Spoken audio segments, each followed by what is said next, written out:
Double checking. Yep, looks like I'm on. I'm on.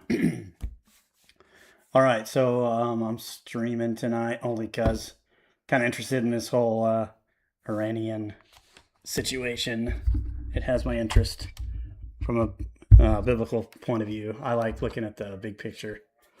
I'm not gonna get in the political weeds of whether this is the right thing to do or not, etc.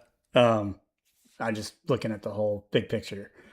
And I'm not saying that I got it figured out. I just want to point out some things and just points of interest to watch. Only because I guess in the grand scheme, I do believe these are end times we're living in. And I think there's kind of a clock going on right now having to do with, let me look this up. I didn't prepare this, but there's this prophecy. Wait, 2 days work and third day of rest. I don't want to say it wrong. It's either back. Yeah, Hosea 6:2. Hosea. After 2 days he will revive us, and on the third day he will raise us up, that we may live before him. It's almost like sometimes the prophets would see that's almost a 3-day and 3-night thing, but sometimes they would see like the two comings of Jesus at once. I do think this is a messianic type prophecy.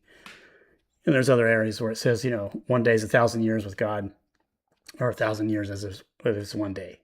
Kind of what we think is a long period of time is nothing to God, right? Kind of a generalization. But, if you take after 2 days, so of course, when Jesus was crucified, ascended, and left, then in 70 AD, the temple was destroyed, right? And then Israel was no more. They were scattered in the diaspora. After 2,000 years, he then revives them. After 2 days, if 1 day is 1,000 years, he revived them, certainly. And sure enough, 1948, they come back into existence. At least a place called Israel comes back into existence in 1948, which many people think, and I do, is a fulfillment of prophecy. So I think it's part of this prophecy, right? So this third day of rest would be this millennial kingdom, like when Jesus Christ comes back and reigns on the earth. It's called the millennium. He reigns for 1,000 years. The reason that's important is because, the first Adam, think of like the Garden of Eden and the Garden of Gethsemane. You got the first Adam and Eve, who fell because he sinned. He ate from the tree he shouldn't, etc. Symbolism of how humans have fallen into sin. And Adam's a representative of the human race. The word Adam means man.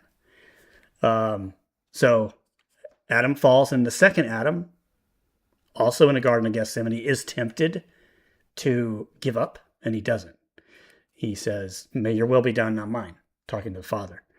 And then he accepts the fact that he must be crucified, and he never sinned. So that is the second Adam doing what the first Adam screwed up and fixing it. So God's plan all along was to fix it through his own self, because only he could fix it. But man had to be fixed. Humans had to be fixed. So it's fixed by the perfect human. So when Jesus obeyed that, he comes back in order to rule the world like Adam was told to. Remember, even before Adam sinned, God said, "Subdue the earth and rule and reign over the earth, multiply and rule and reign over it." But that was still man's job, but man has screwed it up ever since. Part of the way we image God is not just the fact that God breathed in us, which he did, and gave us a spirit, which animals don't have. That's part of our imaging God. Another part is being creative and ruling and reigning. Like God rules and reigns. He wanted us to have a part in that. We messed that up. And so the Messiah, part of his role is to rule and reign and fix it. So he does it for 1,000 years. This Hosea is kind of, in a cryptic way, I think, hinting at that. All that to say that I think the 2 days have passed and we're approaching the third day, which is the after the second coming. And it begins with the reviving of Israel. Revive us. Who's us? He's writing to Israel. So that's what that's where my head's at, right? So what can we look at today that might be kind of like fitting into some of this, right? So this issue with Iran, we hit this weird ceasefire last night. But it's total jumbled mess because what Iran's coming out with, their 10-point plan is not anything like what Trump said they agreed upon, a 15-point plan. At least they agreed to talk about this 15-point plan. And because they came to some sort of table in Pakistan, they're like, okay, we won't hit you hard. But remember, Trump was going to like take out their entire, he threatened. I don't think he was going to do it, but he threatened to take out their entire power plants. Just think, like, if you don't have power plants, you don't have power for the people either. They're going to be in darkness, and you don't have that's going to mess up your cleaning of water and stuff like that. I mean, it's going to be a human disaster. You know, what do you call it? What do you call it when there's like civilians that get affected? Crisis, humanitarian crisis. Yeah, that's what I'm trying to think of. So I think that would be not what was ever going to happen, but you can't just keep bombing forever. So I think they took out like most of what the targets they were going to take out militarily. So then what do? You kind of have to maybe restock. Maybe that's why we're doing this. I don't think we're seriously expecting Iran to agree to anything that we're presenting them. We also have this fractured regime over there, and I think they may be talking to a group that they're hoping will be the ones that take control. But if those don't, then the more hardliners do. They're even fighting over there right now amongst themselves, not wanting to agree to anything. They're even threatening not to even show up. So who knows what's going to happen between now and Friday when they're supposed to talk. So it's like it's a total jumbled mess, and I don't have any faith in it at all. But without a doubt, we've decapitated Iran. And I wanted to show this. So first of all, before I talk about the BRICS nations, of which there are 10 main ones, there's a question about 11th, but I would still call it 10 in total. I'll explain why. I want to talk about comparing Revelation 13, and I'm going to look back at Daniel 7 in a little bit. Revelation 13 to Revelation 17. So, first of all, I saw a beast coming up out of the sea. Now, this beast represents all of, like, the pinnacle of where all the empires of humanity over the biblical history have ended up. And so that would be sometimes called the times of the Gentiles. And that's it's got 7 heads, is important here. The 7 heads are one head after the other over time. I have a little picture I'm going to show. That's the woman on the beast. I don't want to show that yet, but I'll talk about this first. The 7 heads is really blurry. I just put this together the last minute as far as finding a picture of it. But the 7 heads start with Egypt, like Moses and Pharaoh, right? 1400 BC. Let's just start there with respect to biblical history, times of the Gentiles, which I think comes out of Luke. But Egypt, Greece, best to go in order. Egypt, Assyria, then like Egypt kind of faded by the time Assyria took over. It became more of the dominant force in the Middle East, which was the world at large, which was like the functional world over there at the time. Then you had Assyria replaced by Babylon, and they control more and more territory as time goes on. Then Babylon got knocked out by Persia, 1, 2, 3, 4, 5, 6, and then 7 is this future, which we'll get to. But Egypt, Assyria, Babylon got taken over by Persia. Think of names like Nebuchadnezzar, Babylon, and Cyrus, Persia, and Alexander the Great, Greece. Greece took over Persia. and then Rome took over Greece. So it's kind of stepwise. One takes over the other and kind of builds upon the other. So the 7 heads are those. Well, by the time of John's day, it was Rome. But there's a 7th head that is the future empire. It's a descendant of the Roman. And I know that from the statue prophecy. Okay, I didn't get a picture of that, but I can find one really easy. Daniel chapter 2 statue images. There's like, that looks pretty good. So these correspond to Daniel's day onward. While this corresponds to like all of biblical type nations that affected Israel, but were Gentile, were kind of evil. Their history is wrapped up in these heads, 6 and then a 7th, which is a future one, but extends from the Roman. They all extended from each other. They all kind of got more and more territory, but swallowed up the previous one's territory and then added. So one swallowed up the other. So of course, the last one is swallow everything else and extends not only to, so by Rome, you're extending all to modern Europe, right? Well, it was Egypt's empire, then Assyrians got more, and then Babylonians more, Persians more, Greece more, conquering the known world, right? Romans even more. And then eventually a piece of Rome from England and Spain ended up over here in America. So America is just an extension of the Roman Empire.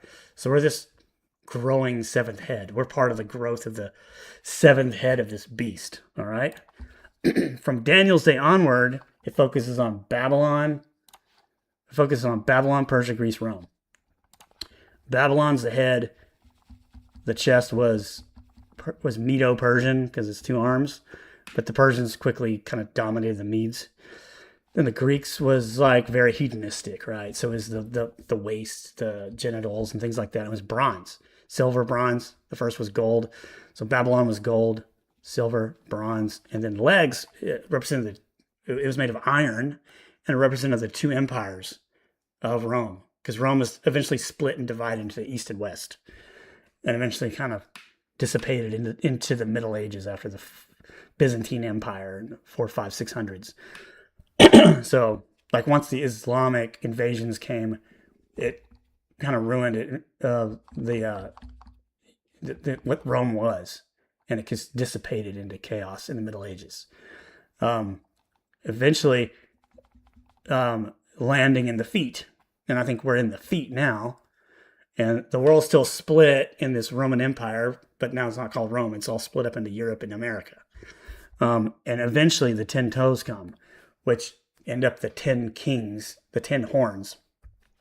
They're both in a beast in Daniel 7 and expanded upon in Revelation 13. So this statue kind of is representing that same bunch. But we can know that this 6th beast, 6th head, corresponds to the Roman Empire, the legs. But the Roman Empire extends into the feet. What are the feet made of? A mixture of iron. So the iron tells you, if the iron's still in the feet, and the feet is our modern day, has to be, the feet showed up after the UN was created, which is so post-World War II. It's when Israel was made a nation, the feet started. And the feet are a mixture of iron and clay. Clay it symbolizes weakness. And it says in Daniel that those feet, I should be able to get to it, but those feet, that clay in those feet represent like a mixing of peoples. So like the most obvious example of that today, which has a very debilitating effect on the iron where the mixture happens. So the iron is modern day Europe and America. So when we had, so it's the globalists, these globalist forces that want to mix peoples that, rather than have independent nations formed of endogenous peoples, they want to take a people group from elsewhere. In fact, an Eastern way of thinking, throw it into a Western way and combine them. That's happened. That's why you have like immigration issues in Europe, all over the place, from England, like Germany, and many of these European nations have policies created by the globalists to force integration of Middle Eastern ideas, ideals, and cultures with the Western on purpose to almost purposely create chaos, because that's what's ended up happening. And over here, they tried that in America, but it's been kind of like blunted. My point is, if this is a globalist agenda, which it is, to mixture of clay with, clay comes from clotted up, muddy sand. So a mixture of sand with iron. If you get the gist of what I'm saying. By mixing these cultures, it creates weakness at the feet. All these nations have built upon the other. So that's the seventh head is the legs, but from everything. So it's built on weakness when you mix these cultures together that don't mix. They don't mix. They don't properly mix. And it creates friction. And that's what we're seeing now is the mixture is the clay of the feet. That is what we're seeing. That's where we are in time. There's just no question about that. And so they tried it over here, but Trump has resisted that. And there's even a prophecy in Revelation 17 that the Antichrist figure will resist the globalist agenda, which is called the woman, the prostitute. And there's a reason for that. But it's mixed, and so there was resistance over here on the part of a person that might be doing that, whether he wants to or not, by providence. One second. So, I wanted to just, go back to this one and explain that, such that these feet come out of the iron. So this final head comes out of the Rome. Okay. So that's the seven-headed beast. It's all the ancient world empires swallowing each other up more and more and creating more and more swaths of control of the earth until you could argue that the West still controls the earth. Old Rome and New Rome, America. Old Rome be Europe. All right. That's important, okay? So when we go back to Revelation 13, I saw a beast coming up out of the sea. Why the sea? I mean, the sea often represents people, and America's over the sea. Between the two seas, we have America and Europe. Now the modern day Roman Empire, right?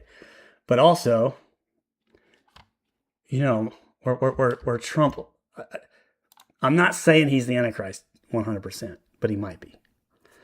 Where he comes from, where he lives when he's not in the White House, is Mar-a-Lago, which means between the sea and the lake. So the waters, he's like defined by waters where he emanates from.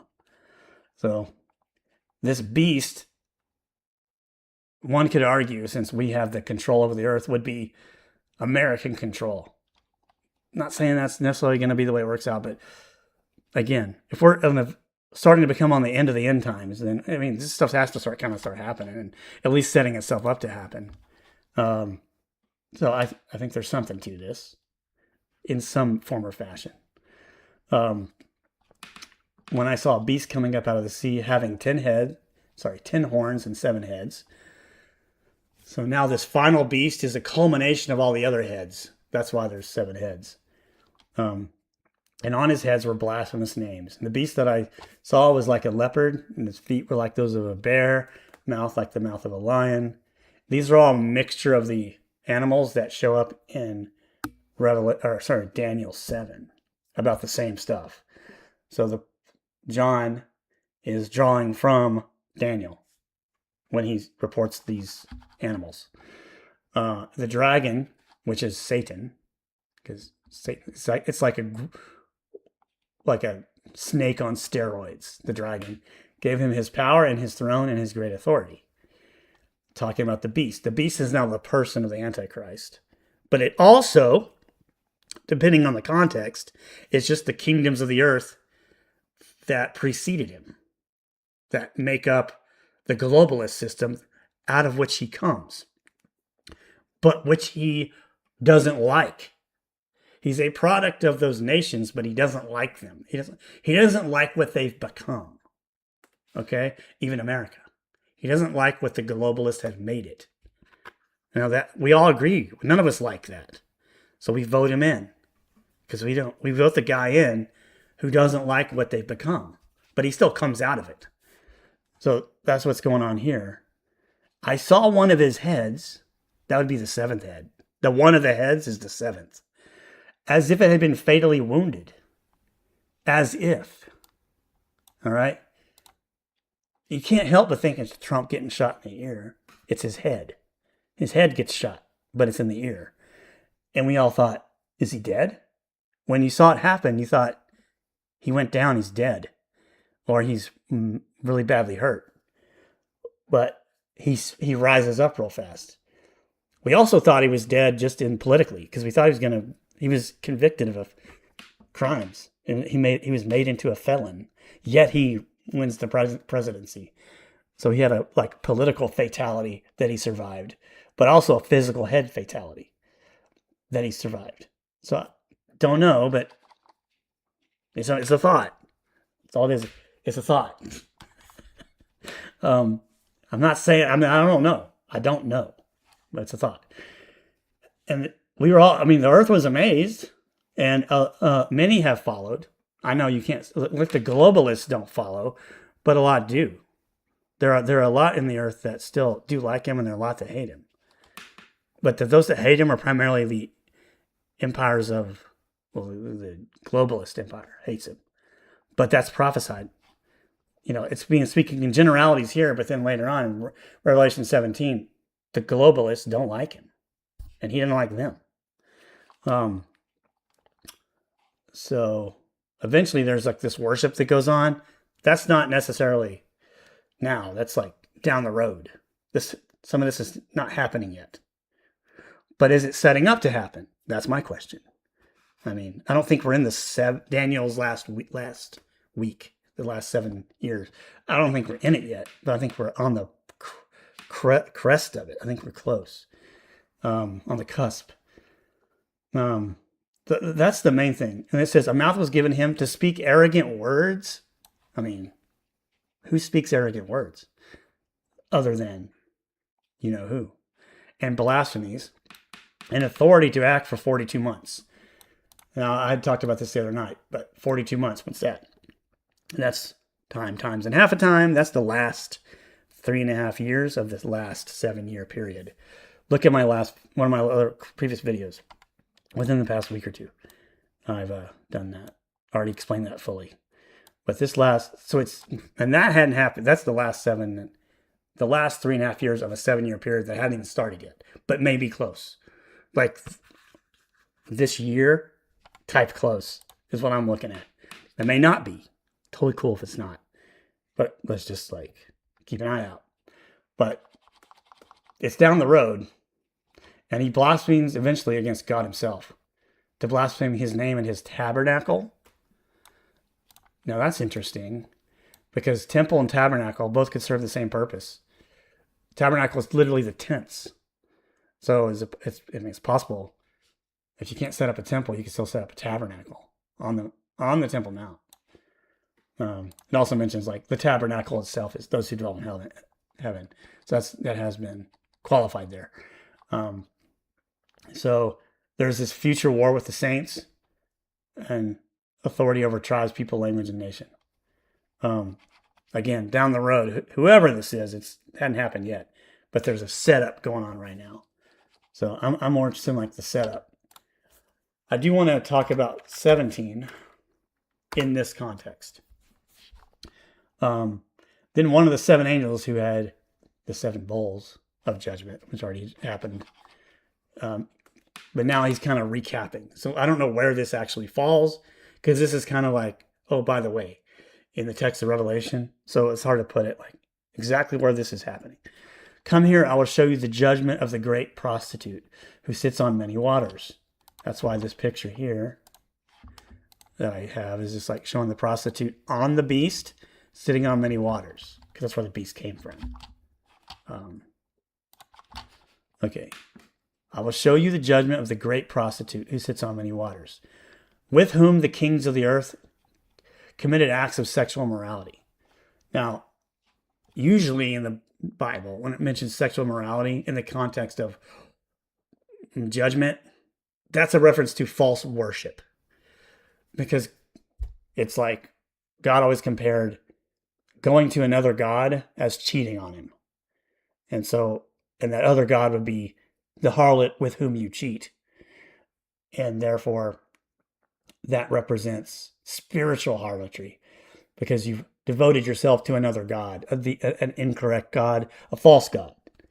So that would be the kings of the earth, the globalists committed false worship.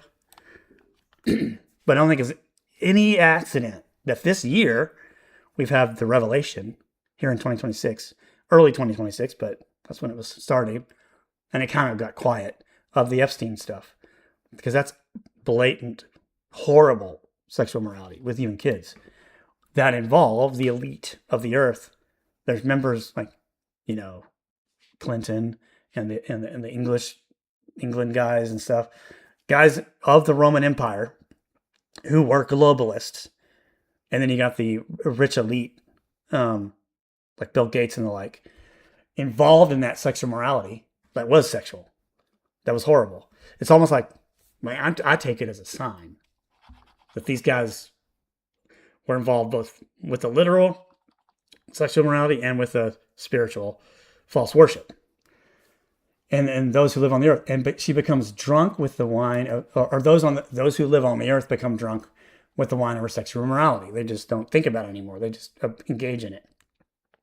And he carried me away in the spirit into a wilderness, and I saw a woman sitting on a scarlet beast, full of blasphemous names, having 7 heads and 10 horns. So it's now this prostitute who sits on many waters tries to control the 7-headed beast, the same 7-headed beast as before. She gets on the 7-headed beast, she's part of that. She's trying to control it, and one of the heads is the final empire of the Antichrist. So the globalist idea, and I say globalist because kings of the earth, and I say globalist because it says mystery, Babylon the Great. It calls her on her forehead. A name is written, Babylon the Great. And what's the origin of Babylon? It's Babel. And what happened at the Tower of Babel? This is back in Genesis. At the Tower of Babel, the goal was to worship false gods and to bring the heavens down to us and us up to the heavens. It says build a tower to the heavens. It meant build a tower to communicate with the heavens. It's not like it was a tower that's like so high it's going to tip over. That's not the point. It was like a ziggurat. At the top of the ziggurat, they would always like use that to communicate with the gods and try to get them to come down and like control them and tell them what to do and get them on their side and all that stuff. That's why the Aztecs, they had little temple pyramid things. It's kind of a surviving idea. And they would sacrifice human beings to the gods, trying to appease them. That's what Babel was. But at the time of Genesis, nobody wanted to go spread out over the earth like the original command Adam was. They wanted to stay in one spot and have a one world government all in one spot. And God said, I got to confuse their language and make them confuse tongues and babbling, right? So that they get confused and then spread out because they just can't communicate. That is not the same thing as saying all the languages of the earth originated from the Tower of Babel. That is not the concept. That is not. And of course, science doesn't show that. And languages have their own, causes and reasons they come into existence that we can track. And it's not back to Babel. But it doesn't matter because that's not what Babel's about anyway. It was about confusing languages for the sole purpose of splitting everybody up. It doesn't mean they continued speaking in whatever they got split up as. Oh, here's Spanish out of the blue, and here's whatever, Chinese out of the blue. It's not the way that's not what it's saying. And so, like Westerns who've read that kind of draw that conclusion naturally, but it's not the meaning in the Hebrew at all. I can promise you that. And a lot of scholars say that too. But the point of the Babel story is that all of humanity was trying to rule the world from one spot and commit immorality in the spiritual sense by worshiping false gods. So that's why this woman here is the representative of that idea here in the future. Back to the old way of doing things, trying to control the world all as one rather than be split out and be individual nations. Tells me nationalism is kind of a God thing and one worldness is kind of not a God thing, kind of a Satan thing. So on her forehead, so let me see, go back here. A woman into the wilderness, she tries to control the scarlet beast, full of these blasphemous names, 7 heads and 10 horns. These 10 horns correspond to the 10 toes of the statue, and they're the final presentation to the world of any kind of kingdom. But because they're controlled by the Antichrist here in a minute, they are not Europe. In fact, they resist it, as I'm about to read to you. If all these things hold true, these 10 toes can't be in 10 kings, same referent with different pictures, but the same referent. They can't be the same, even though they kind of emanate from those areas. They're at odds with each other. The 10 kings and the globalist system, which is the Babylon the Great, this harlot. So, and I saw the woman drunk with the blood. How's the woman drunk with the blood of the saints? Well, go back to the 10 toes. Do I have that up still? You got this mixture of all this, and it does involve, it's just the way it is, I'm sorry. I have to say it. But it involves there's the encouragement of terrorism that leads to killing of a lot of innocent people. Part of that is shedding the blood of the saints.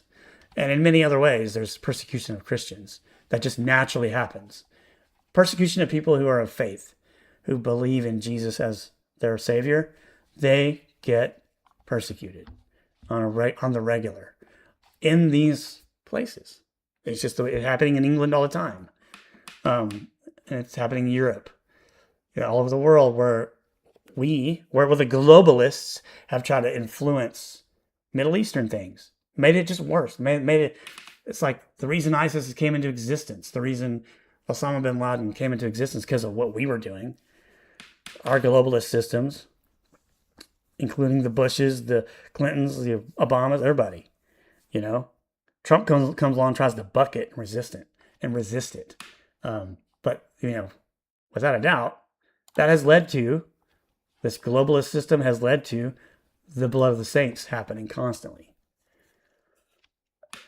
Blood of the saints and with the blood of the witnesses of Jesus. That's why I put it, it's definitely Christians. When I saw her, I wondered greatly. And the angel said to me, "Why do you wonder? I will tell you the mystery of the woman, the beast that carries her, which has the 7 heads and 10 horns. What is this mystery?" Let's read it. "The beast that you saw was and is not and is about to come up out of the abyss and go to destruction." That's because kind of the Roman Empire kind of disappeared. You thought it was dead, and then it's been revived and restored. So that's the beast as a whole, as a nation. That's what we have now. And those who live on the earth, this is not talking about the head that got hit, the fatal wound. I don't think so. That's back in Revelation 13. This is Revelation 17. "And those who live on the earth, whose names have not been written in the book of life from the foundation of the world, will wonder when they see the beast that he is, that he was, and is not, and will come. Here's the mind which has wisdom. The 7 heads are the 7 mountains upon which the woman sits." So that's ending up as where Rome has become. Rome. And they are the 7 kings. 5 have fallen, 1 is, and the other has not yet come. Which means John's day. 5 have fallen. Okay. This is where the one he says is not and is about to come out of the abyss and go to destruction is described here. So it's not talking about the head wound of the Antichrist. It's talking about 5 have fallen. That was Egypt, Assyria, Babylon, Persia, Greece have fallen. Rome is where John. That's why Rome is the 6th one, because John's writing when Rome is in power. So it's relevant to John's day right here. John's saying one is. What is? Whatever was in John's day. Because that's when he wrote this. John wrote the book of Revelation. The revelation of Jesus Christ. Notice there's no S. It's not revelations. It's one revelation. Okay. 7 kings. 5 have fallen. I just read them out to you. One is, that's Rome. And the other has not yet come. And when he comes, he must remain a little while. So that's the 7th head, which is finally controlled by the Antichrist. The beast which was and is not is himself also an 8th, and is one of the 7. He goes to destruction. Why is he one of the 8th? Why is he one of the 7, but also an 8th? Because there's 2 concepts going on here. So he's one of the 7. So he's part of the extended Roman Empire, right? But he's also resistant to the Roman Empire, because here in this chapter it explains that. So he's also his own guy. So he's not just, he's an 8th because he's not 7th. He's his own little world, his own person that comes out in resistance to Babylon. Babylon. And resistance to the system that birthed him, in that he's resistant to what it's become. It has become globalist. I'm going to relate it to Trump because I think that's who we're talking about. How's Trump a picture of this? He comes out of America, which is part of the Roman, the extended Roman Empire, old Roman turned into new, which is the new world, us, right? We're still part of the old Roman Empire because we came out of England and Spain, with the discovery of America. We're basically English, we're European, how this whole thing got started. Trump comes out of that. It gets taken over by the globalists for the past, since 1948 at least, right? The globalists have run the show here. And that's why we end up in Vietnam, and we ended up in everything we've done for the past, since, World War II, has been because of the globalists. Trump comes up and says, I don't like this globalist system. So he separates himself out from it. In that sense, he's an 8th. He's also by default an 8th, because it says elsewhere, when the 10 kings rise, the 10 horns, in Daniel 7, it says an 11th horn comes up, which is this guy, this individual that's coming out of this 7th head. He's the 11th horn, and it says as the 11th horn comes up, he takes out 3 of them. I'm going to go to that here in a minute, but I can't beat all these. It's complicated, and it's a puzzle piece type thing. I can't be everywhere at once, but keep that in mind. Daniel 7 says that 11th horde comes up and takes out 3 of them. So what's 10 minus 3? 7. But he's an 11, so it's plus 1 is 8. So that's also why he is an 8th. For those 2 reasons, he's an 8th. He's an 8th horn after 3 are defunct. And he's a 8th head, almost like that 7th head he splits away from. So rereading it. The beast which was and is not is himself also an 8th, and is one of the 7. He's an 8th. So that's why I see Trump as resisting that 7. He's one of the 7, but he's separating himself from it. Make it great again. And he goes to destruction eventually. The 10 horns which you saw are 10 kings who have not yet received any kind of real kingdom, but they receive authority as kings with the beast for 1 hour, meaning a really short period of time. This hasn't happened yet, but these 10 kings are probably representing 10 things I'm about to show you. These have one purpose, and they give their power and authority to the beast. Eventually, the beast is kind of taking over them for common reason. These will eventually wage war against the Lamb, and the Lamb will overcome them in the future. So, verse 15 is kind of explaining it again, and it explains why I just said the beast and the 10 kings align because they have common purpose. Right here. Let me get to it. All right. The waters which you saw where the prostitute sits are peoples and multitudes and nations and languages. That's just the European world, right? She's on that. That's the prostitute. And the 10 horns which you saw and the beasts, these will hate the prostitute. They're not part of the beast. The 10 horns are not part of the beast. They're part of it, but they're separate from it. They don't like the beast. They arise from it again, from that new world, but they don't like the beast. They want to, well, at least they don't like the harlot. They don't like who's controlling the beast. Let's put it that way. They don't like who's controlling it right now, which is the globalists, which is Europe and Democrats in America. All right. The 10 horns which you saw on the beast, these will hate the prostitute, the globalist, and will eventually pull off a way to make her desolate and naked and eat her flesh and burn her with fire. So through the efforts of the 10 and the beast, the 8th, who's now separated himself as an 8th, they overcome the prostitute and eat her up. For God has put in their hearts to execute his purpose by having a common purpose. So I'm saying they don't necessarily like each other. The beast doesn't like the 10 kings. It's not, but he uses them for convenience sake because they have a common purpose. And they give their kingdom to the beast for that common purpose until the word of God be fulfilled. The woman you saw is the great city, which reigns over the kings of the earth.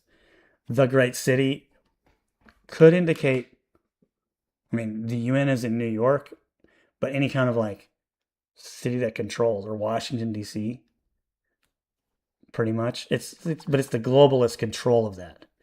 So that's my interpretation of it, looking at the present.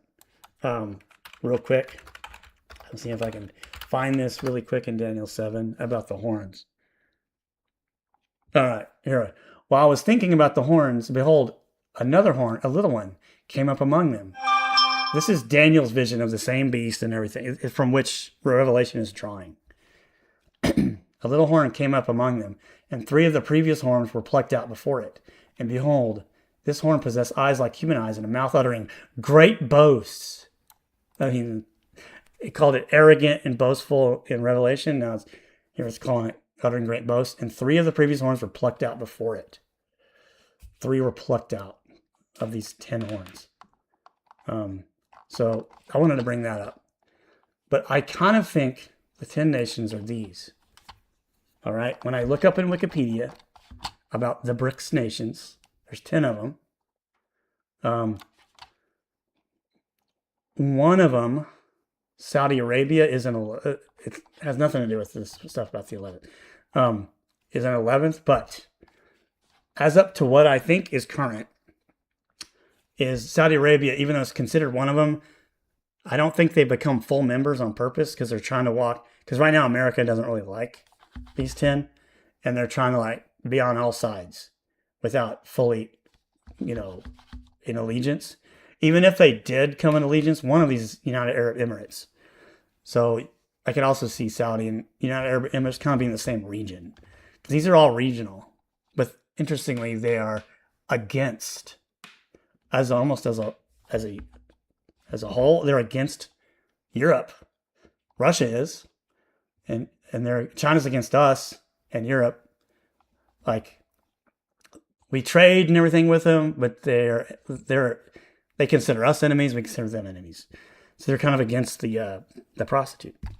They are. If the prostitute is what I identified it as, they are against it. They are against it. They are certainly against it, Iran. And these are 3. Could it be, if these are the 10 nations, and look as they represent parts of the world that aren't Europe, that therefore aren't the globalist woman riding the beast, but they're of the modern world, which is kind of an extension from ancient Rome, just by the technology and the way things are right now, and who really runs the world. Brazil's kind of representing South America. China's representing China.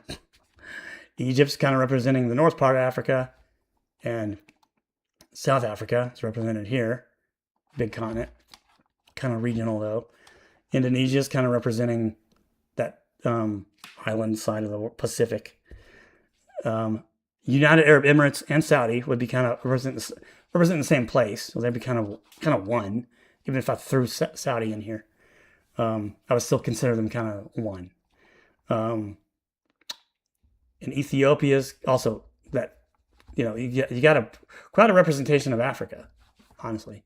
And then India, which is also its own kind of separate area. And then there are several like nations that are sub, but they don't have voting power. It's these main nations that have voting power.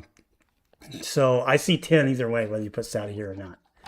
But right there's 10, those 10. And they do serve a purpose. They have basically BRICS is an economic alliance. And so it's interesting Iran's part of it. But we're watching Iran get X'd out. One way or the other, Iran's getting X'd out. How it's working out, don't panic. A ceasefire is really meaningless here right now. It's a big jumbled mess right now. And I could see it. The only way that it actually ends up totally ceasefire is if they go along with all of our plans, which today Pete Hegseth said, they're going to have to let us in and go dig up, like us, meaning America. We're going to have people on the ground going in and finding all the uranium that's left over and getting it out. We are taking it out. Pete Hegseth said today, what's today's date? I don't say it wrong. April 8th, Wednesday. I have to say that because things change so quickly. You never know what's going to happen next. But he said today, April 8th, that we are going to take that stuff out. They have to agree to that. And the minute they don't agree to it, it's back to war. So they are essentially decapitated right now, whoever controls it. Whether Pahlavi gets in, which is the Shah, which I would love, but that didn't have to happen to fulfill this stuff. Basically, Iran's X'd. With Iran more and more out of the picture, they have to also agree not to fund and not to support Hezbollah, which is north. Basically, Hezbollah is Iran in Lebanon. Just think of Hezbollah as Iran and Hamas as Iran. Because without Iran, they don't have any power. Hezbollah is Shia like Iran. Hamas is not Shia. They're Sunni, but Iran's happily defunding them because they're messing with Israel. But Iran's essentially decapitated. It's just not what it ever was. So that's plucking it. So I think this one's plucked. If this is the 10, and Trump is the eventual Antichrist, he's not now because he hasn't. I said 42 months. He's not reigning for 42 months yet. That's like way down the road, but not that far down the road. But if Iran's one of them getting plucked, and we then control the Straits of Hormuz, these guys, China's not going to like that because like half their energy comes from the Straits of Hormuz. So we have essentially, we are controlling them. We got them by the balls if we have Iran knocked out. And Russia's just may even fall apart because of this whole Ukraine nightmare that they're in. But they're also heavily dependent on Hormuz as well. They're actually helping Iran right now as we speak. Still. So we got these three may be the ones that fall over time. And I don't think necessarily has to be like regime changes or it just means rendered neutered. Put it that way. Iran's now neutered. These I think will be neutered as well. And we're watching it happen. So that's my take on what we're looking at right now and what the near future looks like. It could be wrong. It could be something completely different. But it is taking into account some of this weird stuff like how is he a 8th but also one of the 7th. I think these principles will hold no matter who it is or when it happens. And I kind of helped explain kind of hopefully what some of that means. Because it's kind of cryptic. But if you know the source material, it does help interpret it. Because you have to know where everything comes from. Like the book of Daniel, which has a lot of explanation. If you didn't notice, the angel explains all this. What he's seeing up here. It's worth you reading, Daniel 7. But that's my take on it. Now, I was watching just about the events today. What they're saying, I'm gonna kind of play some of it. About what the heck's going on with this? Like, hearing everything I said, it helps me kind of look through what these guys say, what anybody wants to say, through a lens of a biblical reality, and what I think's actually got to happen soon, because 1948 happened in 1948 when Israel became a nation, and it's not going to be much longer. And 2,000 years, when I showed you at the beginning, 2 days until restoration, which we're in right now, the day of restoration now. 2,000 exact years goes from 33 AD, which is when that would have started, the first coming. That's a messianic prophecy. It was in Hosea. The first coming, 2,000 years, from 33 AD to 2033, which is 7 years from today, which is how long the 70th week is, 7 years. So I think the 70th week could start anytime in 2026 between now and December. We just have to see what happens the next few months. I will get on here the minute I think something is broken. And I'll probably be talking about it as I go. But the minute I think, like, man, that's it, I'm going to say it. But what is with the insiders every day, and I want to bring him in because he's also our military analyst, and he's been watching this. And I want to talk a little bit about the 15-point plan or the 10-point plan. Jason, how sure are we that any of this is what we're really negotiating from? I can't say we could be sure at all at this point. This morning, so this entire ceasefire is kind of based around both sides' willingness to adhere to their demands. On the Trump administration side, they have a 15-point plan or demands to Iran. On the Iranian side, they have a 10-point plan or demands to Trump. Now, the crazy thing about the Iranian side, their 10-point plan, is I can't get really solid confirmation that any of these points are exactly what the plan is. Depending on which source you go to, whether it's a Farsi source in Iran, or it's translated into English, or it's from a different official or whatever, some of them have some consistencies, but they are leaving out massive parts of the plan. So let me give you a move.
Movie scene that will make this easy to understand. Please. If you saw the movie with Tom Cruise, Valkyrie, at the end, remember what happens.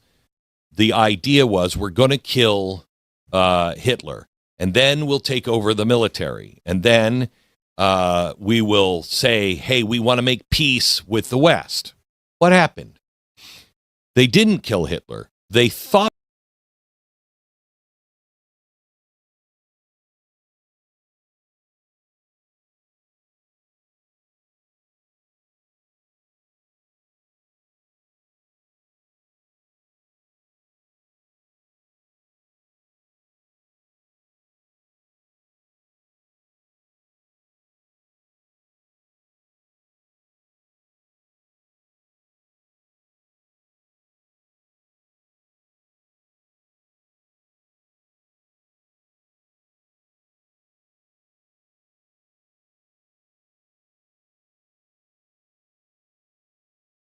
they killed Hitler, and they could have pulled it off.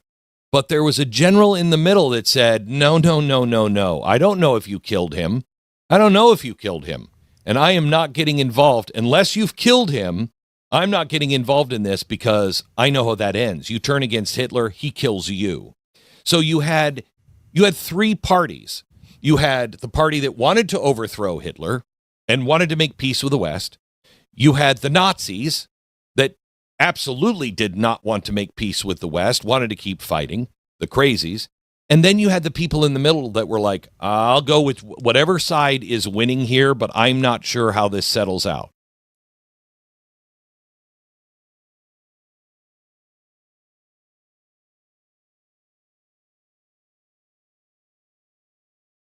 So you're hearing three different peace plans. You're hearing people who say, I want to make a deal with the West. You're hearing from the hardliners that are saying, we're not going to do a deal with the West. We're going to declare a victory. And then you have the people in the middle who are like, I'm going to go whichever way the wind is blowing. Watch the movie Valkyrie, at least the ending. You'll understand what's happening over in Iran right now. That's why you can't trust. They don't even know themselves who's going to be in charge. So you're negotiating with people, I would imagine, I may have had that my we whole mic hope turned off. are. I'm going to say this all again. Okay. You've got this, I'm an idiot. You got these three groups there in Iran, just like in the Valkyrie movie, which was a historical event, where you had who's going to get control. So I think Trump's kind of hoping that the group that gets control is the one he's talking to. And they're probably the nicer ones. But that's not guaranteed they're the ones that get control, but he's kind of trying to like de facto make them take over by talking to them. That's the goal, I think. But you have this other group that's more hardline, that's the Nazi group, who has no intention of agreeing to anything. And if they are actually running the show, it doesn't matter what this other group tells Trump. They don't matter. That's why there's all these different ideas popping up. So I really think that is I think his analysis, I don't always agree with everything Glenn Beck says, but I think he's on track. I think he's tracking there with me. That it's all fractured within there, and you got different factions. And we, through the efforts of CIA and Mossad and whatever else, we're trying to make a deal with a faction that's reasonable, that might even be good guys. That we could bend to whatever we want them to do. Doesn't mean that they'll be the ones to take over, though. You can just hope. I don't think they will. I don't think it's going to work out. I think the other guys have too much control. And those other guys are putting people on the street today to resist. And there's still bombs going off, missiles and everything. Netanyahu's still attacking Hezbollah. So I don't know if my mic was off when I said it, but Hezbollah is like not involved in this ceasefire because they're technically their own little group in Lebanon, though they are basically Iran. And you've got the minister of Iran saying, you're not supposed to be hitting Hezbollah. Well, why? I thought you denied that you're involved with them, right? But, obviously they are involved with them and funding them because they're mad because Israel's still hitting them. Israel says, well, you guys claim that you don't have anything to do with them. Why do you care? The ceasefire is between you and America. Go ahead and ceasefire. Do whatever you want. But we're going to go ahead and take care of Hezbollah here. Well, you can't do nothing. So it's kind of in Israel's favor. They can at least handle Hezbollah without anybody bothering them. If they do bother them, they violate the ceasefire and so back on. And I just don't know if the little faction that Trump's talking to is going to really play along. Either way, Bible prophecy wise, this is not that big a deal. It's a little minutia. But as far as like how it's playing out in the day to day, I mean, I'm still interested in that, right? Are going to be in charge. The rest of it, you don't know who's who at this point. I'm not sure even the president knows. I hope he does, but I think he knows who he's talking to. Chasing updates, and he knows and getting nowhere. I'm not sure. I think they know they're talking to a faction, and they understand that they're not going to say it to the world, because how are you going to have a successful negotiation if you declare everything to the media when they ask their dumb questions? So like they know who they're talking to, and they know who they're not talking to, and they're trying to make the not talking to people irrelevant because we're not talking to you. We're talking to these guys. We're trying to like pump up these guys. Doesn't mean it's going to work. We may just be back to war again. Sure, we even know. Well, I think that the president is counting on this personally. If I just reading between the lines and trying to look into the gray area, I think this is all part of the plan. And I hope I'm not giving it too much credit here, but just that backs up your theory of the Valkyrie theory. If you look back, the only consistency we've had with any proposals at all from Iran has been that we get a statement from the Trump administration or some outside mediator that says the two sides are working with each other. Now that sticks for about 2 hours. Then you get a different official from Iran that says, what are you talking about? We're not dealing with the Trump administration. That's been going on all day. Wait, who? It's almost like the Spider-Man meme. They're all pointing fingers at each other, wondering who the heck is talking to the Trump administration. This has gone back and forth, Glenn, for about 3 weeks. We're still getting it.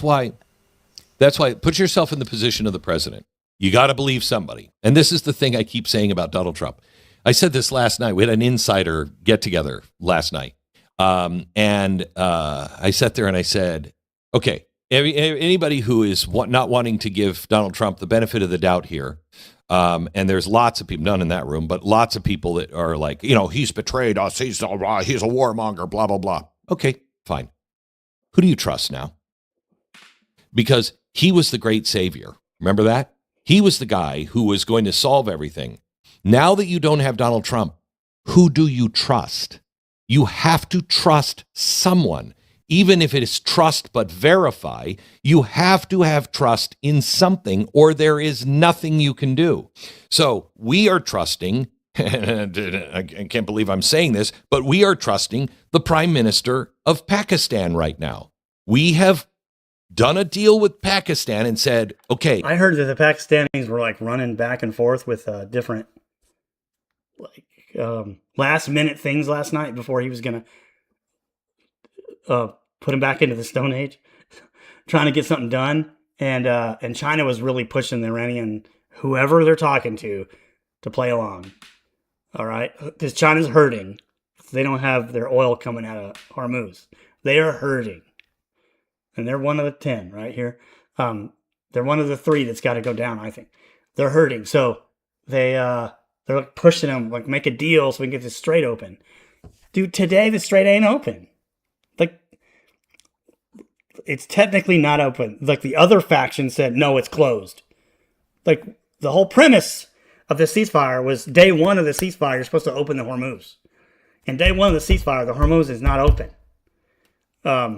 So they're not playing along right? We're giving them a grace period. I think we're giving them to the weekend because that's when we're going to have more like serious negotiations. But if they fall apart and if the Hormuz isn't open by Monday, it's going to be a problem. That's what we're looking at here the next 5 days. Kind of waiting this thing out. Thursday, Friday, Saturday, Sunday. And if by Monday, like see where it all hit, played out. I just think this other faction within the IRGC is not going to play along. And they're going to keep kicking off missiles. And they're not going to let the strait go open. And they're going to keep threatening ships that go through, and then ships aren't going to want to go through just at the threat of a drone attack. That's what we're dealing with. And when they were negotiating last night with Pakistan, they were running back and forth with proposals, and they were mixing them up. They weren't doing a good job because they were running at the last minute, trying to make something happen. And supposedly America agreed to one thing, and when they took it back to Iran, they showed it something different that was better for Iran, and Iran said okay.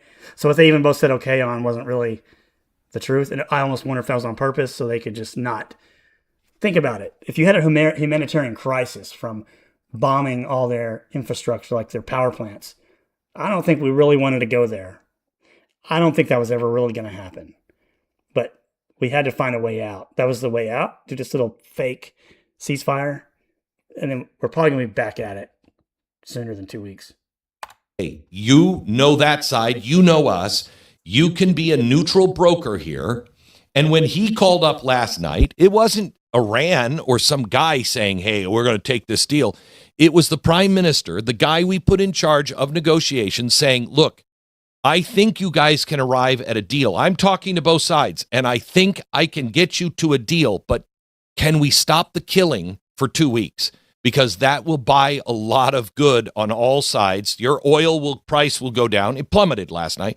The oil price will go down, so that's good for the West, and the killing will stop for 2 weeks with Iran, and that's good for them.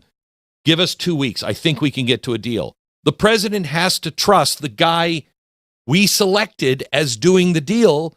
You trust him. That doesn't mean we're at a deal. It doesn't mean we're going to have a deal. Right. It means we're hoping for peace. How is that a bad thing? And let me say something else. And I think this is what every soldier, sailor, airman, and I think this is what every reasonable American is fearing right now. I want a clear win. I want a clear win. And what a clear win looks like to me, severely weak. Who is it's not important rocks. for the end times. I want to look at one more thing here, though. This is Pod 5. The guy goes over the actual 15 points of our plan and how there's no way Iran's going to just relax. And that's not even what they presented to him. Okay, they didn't present this. Let's actually go through the 10 and 15 point plan. I'm going to take a 1 minute break, and then Jason, will you walk us through all of that? Sure thing. Jason, give me the deal. Do you want to start with Iran or Trump's plan first? Trump's plan, because I don't two of them. The Iran plan. Okay. The Trump administration's 15-point plan. 1, dismantle all major nuclear facilities. 2, okay, that's going to be a must. That's going to be a must. 2, end all uranium enrichment on Iranian soil. That's a big one. So that means, just written right there, that means no even commercial enrichment, which is interesting. So, but you know what's amazing? It is leaving Russia an opening. It's saying you can't enrich it on your soil. That doesn't mean you can't import that from Russia. Yeah. But anyway, go ahead. Which is how the majority of countries that do this. Yeah, so you let that's like a negotiating point to give them something. Yes, you can have, we can't trust you to do the enrichment, but the whole reason that they want to do enrichment is to make a nuke. Like, they know if they don't really want just nuclear power at a low level. They want the whole enriched stuff, which we won't let them have because we're going to regulate all that and monitor it with our boots on the ground. Like when I say boots, I mean army boots, but they could be official. Like, our officials on the ground would be all over that. They have to agree to this. Like, they're not going to agree to that. They're going to want to do their own enrichment so they can make nukes. That's how they do it. Yep. Why would they ever agree to this? It's stupid to think they would. 3, transfer enriched uranium stockpiles out of Iran. 4, doesn't even say to us. Interesting. Okay. Yeah. 4, accept intrusive international inspections wherever we want. They would have an issue with that one, I'm sure. Number 5. There's no way they're going for that. Or they'll start doing the runaround. I just don't think Trump would handle the runaround well. He's not going to put up with that. So, like, there's no way they're going to agree with all this. 5, permanently renounce any nuclear weapons pathway, which pretty much means nothing because they've always renounced it anyway while continuing to build a nuclear program. That one's meaningless. Okay. 6, this is a big one, suspend ballistic missile development, which we already found out they lied about because they targeted Diego Garcia. 7, stop production of long-range missiles, and that's tied into 6. 8, end drone transfers and military exports to proxies. I wonder if they include Russia as a proxy in that. Oh, of course they do. Yes, they do. Russia will be screaming not to agree to that one. 9, cut support to Hezbollah. 10, cut support to Hamas. 11, cut support to Iraqi Shiite militias and proxy groups. 12, end weapons transfers to Houthis. 13, fully reopen and secure the Strait of Hormuz. That's a loaded one right there. Yeah. 14, stop threatening regional shipping and Gulf states. And the final one, 15, accept a broader regional de-escalation framework, including limits on military escalation with Israel. That's it. They're not going to So, go for anything. you know what's not there? Regime change. Stop. Okay, the regime change is a whole separate issue. There's no way. We can't bomb them into regime change. That's like impossible, right? Like, they're like roaches. They're just going to go underground and come right back out. At some point, the military like bombing has to like reach its like we've probably knocked down all the military sites worth hitting. So now what? We're kind of like, this was the next step, natural next step, right? But you kind of hope for an internal. I think it's coming. I think you'll have an internal Iranian. And when this whole conflict hadn't started yet, the plan made by, well, what I heard Pahlavi say, the Shah in exile, he has a whole government ready to go, a constitutional monarchy, but at least a transitional into that probably. He's like, we are just asking. This was his ask before we started the war. His ask was, we just want you to weaken them. And when they're weak, then we can take it from there. Our people will rise up. And so they've been telling all the way through here. Even Netanyahu said, directly to the Iranian people, don't go out yet, but there'll be a time when we want you to go out. With weapons even. There's some arming already going on behind the scenes. That I've heard of and I know. So there will be a time when the Iranians are going to have to pull it off or not from within. If they can't, they can't. And you got a little, Shia Islamic State you're going to have to put up with there. But they're not going to be a world disruptor like they are now.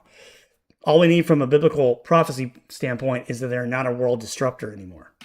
And that's pretty much happened. And now it's just like working out the details of that. An even better way that could lead into a peace to the Middle East in general. They've already talked about Abraham Accords, and they've talked about if we could get Pahlavi in there, we could potentially do Cyrus, which is remembering of the Persian emperor, Persian Shah, that let the people go back to the land after they were in exile to Babylon. When Persia took over, Cyrus let them go back. So they're going to call it the Cyrus Accords to make peace between the new Iran, which is the old Iran, the Shah government, and Israel. That would be the perfect. That could then usher in the fall 7-year peace with the temple and everything. That's just a model. That's just a way it could happen. I'm not saying it has to happen that way, but I still think that's quite possible because I still think this is part of the plan. Get the bombing to stop so that people can rise up. Maybe over the next 2 weeks. Maybe they're waiting to see how this thing works out first before doing it prematurely if we need to bomb more. That's what we're waiting on. Stop torturing your own people.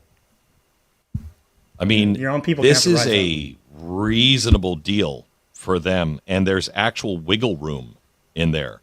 But this is a good. I'd be willing if they did all of these things, as long as it doesn't include that we can never say I'll be back. Then I'm okay with this. It's not the win I wanted, but I'll take that win. So there's wiggle room, but I see very specific things in here that historically for the IRGC that they have not been willing at all to concede on. Yeah. Which, Hamas, Glenn, personally, I think Hezbollah. that's kind of the point. Yeah. Personally. I think that's the point. I agree with this guy on the left. Oh, we're not going to spend the kind of treasure that we have just spent and get a wussy deal. We're not. Donald Trump's not going to. Hell no. Unless the American people just demand it. But he's not going to do that. And how you said on the 10-point plan from Iran, it's really hard to even know what they're specifically asking for because it's gone back and forth so much. But again, towards your Valkyrie theory, I believe that is the entire point. If you go back to even February, if you look at some pretty good on-the-ground reporting that's the inner workings of Iran, if you can go to Iran International, they've been saying from the very beginning that there's inner turmoil, people sabotaging each other on all sides. And that goes up to today. I think the IRGC is sabotaging. I think there's other people that don't want to have their country fall like this that are in open conflict with them. And so that's what I think is the point.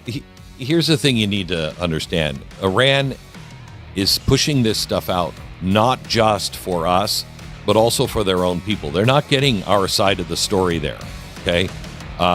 They have to continue to project, we're winning, we are controlling the whole situation. They can't put out anything that makes them look weak or they will be done. Yeah, that's true. That's what we're dealing with. We're just dealing with certain realities, right? This flash drive, I kind of wanted to go over all that, tell you my 2 cents. And this thing's only started. This thing's only getting going. We're at the very beginning of the end. But the very, very beginning. We got some beginnings here to work on. So I'm just going to give my 2 cents as we go. But I'm using Revelation and Daniel as my guide. And we'll see how it works out.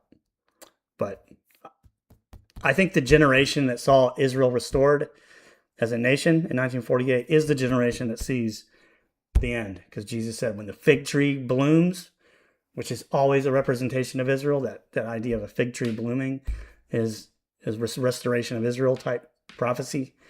Because he cursed the fig tree when Israel wasn't in belief and they were about to go into captivity or into diaspora by the Romans when they didn't accept him in the last week of his passion. In the last week before he was crucified, he prophesied that Israel would not believe and then be the city destroyed.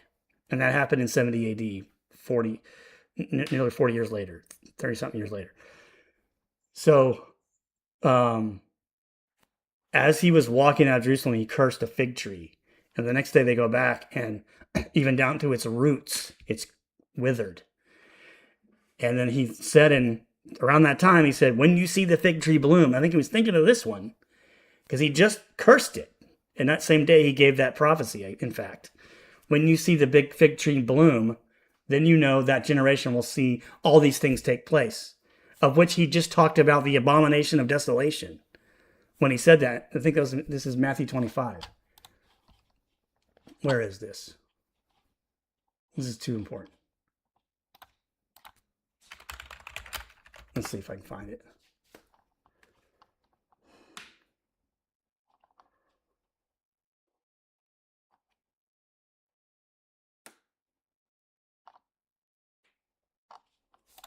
Or 24.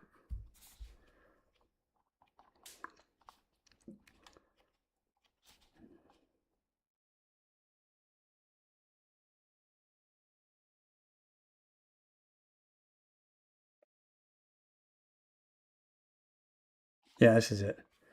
Now learn the parable from the fig tree. As soon as its branches become tender and sprouts its leaves, you know that summer is near. So you too, when you see all these things, recognize he is near, right at the door. When you see stuff happening, I say to you, this generation will not pass away until all these things take place. He's of course talking about the generation that's seeing it, but the generation that sees the fig tree blooming, right? And the fig tree is always Israel. And he'd previously cursed the fig tree.